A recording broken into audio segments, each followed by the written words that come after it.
Unwise way to call people is we talk about divisions. We talk about this group versus that group. This sheikh versus that sheikh. You know, this school of thought versus that school of thought. You said this, but that sheikh said that. You want to have a battle?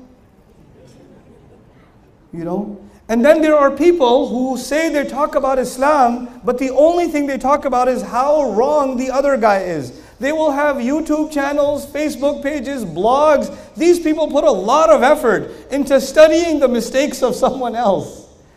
Get a life, dude. But anyway, that's what they do.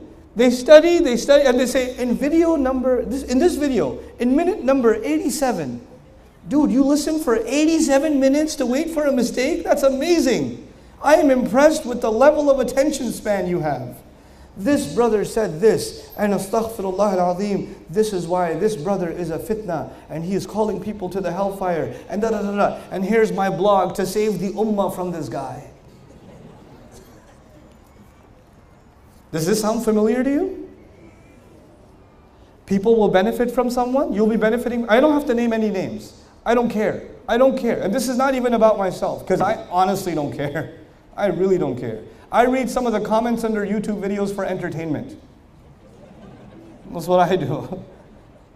But yeah, you know, but he's got this mistake, or some people say that he's deviant, or some people say that he's not a good scholar, or some people...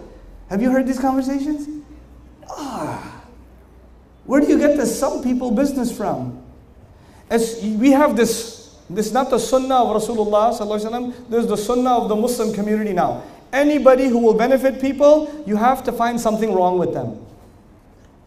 And let me guarantee you, I or anybody else who ever grabs a mic, there is something wrong with us because we're human beings. So if you're going to look for a mistake, I will guarantee you, you will find it.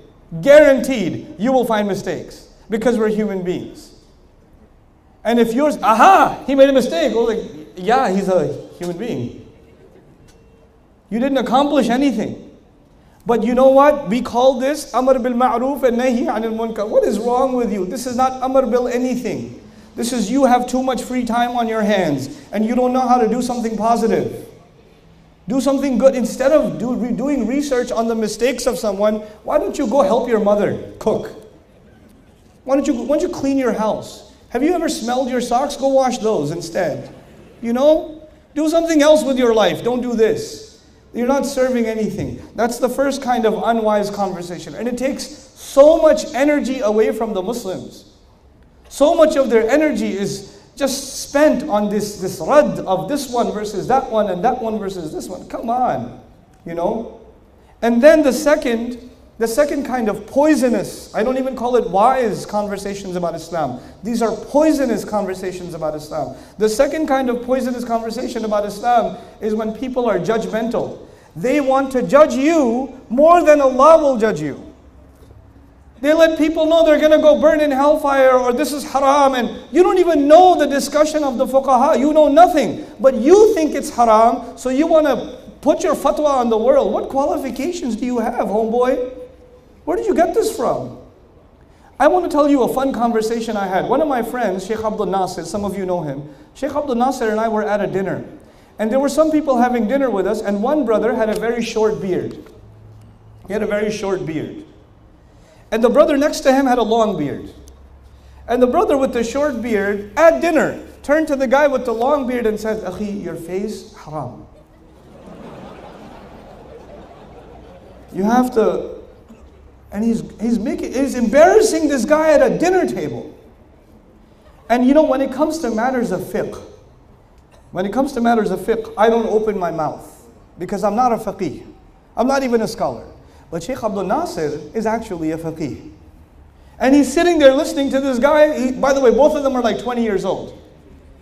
Akhi, this is haram. In the hadith it says you have to grow your beard, etc., etc. And Sheikh Abdul Nasir, oh man, sometimes this guy, he's about to eat his barbecue, and he puts the thing down and he goes, brother, where's the hadith? And he goes, I think it's in Bukhari. I was like, yeah, which bab? Who's the rawi? Who narrated it? Who did he narrate it to? How was it understood by the Sahaba? How was it understood by the first generation? How was it understood by Imam Bukhari himself? What's the commentary on this hadith in Fathul Bari? What about the Maliki school? What did they comment about this hadith? What about the Shafi'i school? What did they comment about this? And the brother said, "You're embarrassing me. Please don't embarrass me." And he said, "Yes, I'm embarrassing you because you're embarrassing him. You don't know, but you like to take things and just either make them halal or make them haram. You don't have the qualifications." There's a lot of conversation that goes into, before you say Allah forbade something, you have to be very careful. There's not a small thing. Tilka hududullah. This is the hudud of Allah. You don't just get to drop haram, haram. You don't get to do that. And you don't get to decide who's going to burn in hellfire and who's guided and who's misguided. The ayah that I'm reading to you today, towards the end, when we get to the end of the ayah, إِنَّ رَبَّكَ هُوَ أَعْلَمُ بِمَنْ ضَلَّ عَنْ سَبِيلِهِ. Your Rabb, He knows who's misguided, not you. You don't get to decide that. But we love to judge people very quickly. As a matter of fact, we are so good at judging people, we judge people as soon as they walk into the masjid. We look at them, oh, short beard. We look at the check the pants. Oh, yeah. So quick.